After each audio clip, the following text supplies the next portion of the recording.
Afraid of spiders? You're not alone. Arachnophobia is one of the most common fears in the world. The sight of those eight-legged creatures can send shivers down the spine of even the bravest among us. Clowns give you the creeps? Coulrophobia, the fear of clowns, is surprisingly widespread. Those painted faces and exaggerated features can be unsettling, especially when they appear in unexpected places. We all have fears. It's normal.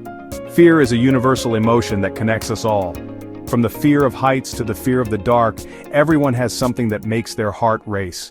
Fear keeps us safe. It's a primal instinct honed by evolution. This instinct has helped our ancestors survive in a world full of dangers. It alerts us to threats and prepares our bodies to respond. We avoid danger, we survive. This fight-or-flight response is crucial for our survival. It helps us make split-second decisions that can mean the difference between life and death. But sometimes, fear becomes irrational. It stops being helpful. When fear takes over in situations that aren't truly dangerous, it can hinder our daily lives and prevent us from doing things we enjoy. It starts to control us. This is when fear transforms into something more sinister. It can create invisible barriers that trap us in our own minds, making us feel isolated and helpless. This is the realm of phobias. Phobias are more than just fears. They are intense, irrational fears that can be overwhelming. They often require professional help to manage and overcome. Phobias are intense, irrational fears. They can be debilitating. They can cause physical symptoms like sweating, trembling, and even panic attacks, making it difficult to function normally. They can rule our lives. When phobias take hold, they can dictate our actions and limit our experiences. Everyday activities can become daunting tasks, and the world can feel like a terrifying place. But what do our phobias really say about us? They reveal our vulnerabilities and the complexities of the human mind. Understanding them can be the first step towards conquering them and reclaiming our lives. Take arachnophobia, the fear of spiders. It's not just about the spider itself, but what it represents. The way it moves, the unexpected places it can appear, and the potential danger it symbolizes.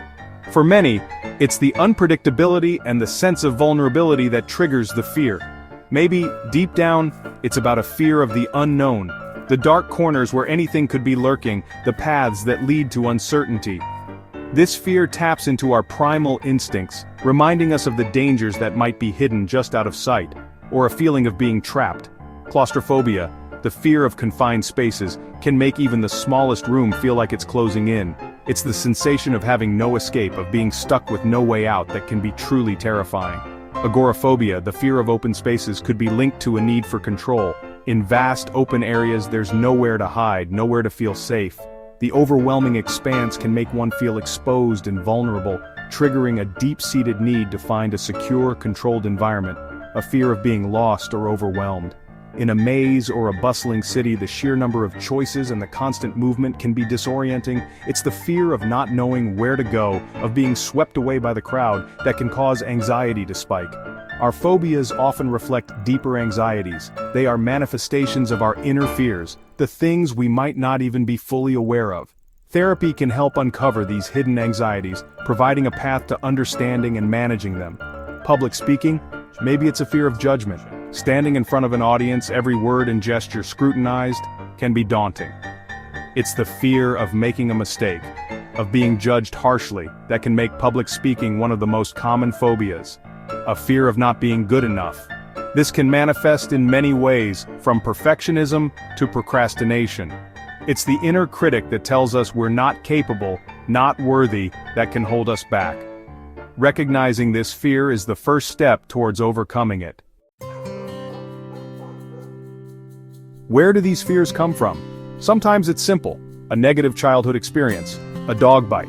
The pain and shock of such an event can leave a lasting impression on a young mind. The child learns to associate dogs with danger, and this fear can persist into adulthood.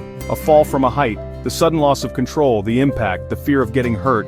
These experiences can be traumatic. They teach the brain to be cautious around heights, to avoid situations where a fall might happen again.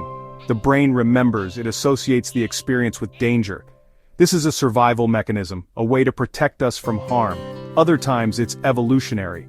Our ancestors feared heights because falling could mean serious injury or death. This fear was a necessary part of survival. They feared predators lurking in the dark, the unknown, the unseen threats that could strike at any moment. This fear kept them alert, ready to react to any danger. It was a crucial part of staying alive in a world full of predators. These fears helped them survive. They learned to be cautious, to avoid unnecessary risks. They passed these lessons down through generations, teaching their children to be wary of the same dangers. And they passed them down to us. These ancient fears are still with us today, embedded in our DNA. They shape our reactions, our instincts, and our behaviors, helping us navigate the world with caution and care. Section 4. When phobias get weird. Some phobias are more unusual. Hippopotamonstrosi-squipedaliophobia, the fear of long words. Maybe it points to a fear of complexity, a desire for simplicity. These rare phobias can seem strange, but they offer a glimpse into the hidden workings of our minds. They reveal our deepest anxieties and desires. Section 5. Facing our fears. Our phobias are part of us, they don't define us. By understanding our fears, we understand ourselves better. We can learn to manage them, to overcome them. Facing our fears is a journey. It's a journey of self-discovery, and it can lead to a richer, more fulfilling life.